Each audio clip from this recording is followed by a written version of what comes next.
You ever wonder how Rick Perry was governor for 14 years? Does it seem weird?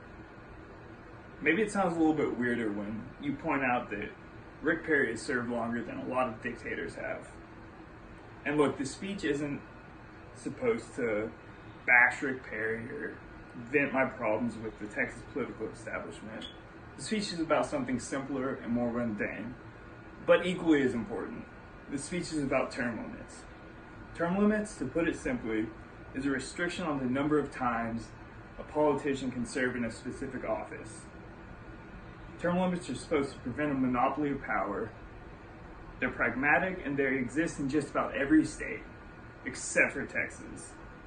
And in some ways, this has been helpful. For instance, Texas has one of the largest growing economies, not only in the US, but in the world. But in other ways, it's harmful. For instance, when the government allows oil companies to frack in residential zones, or unilaterally defund popular and useful social programs like Medicaid and Medicare.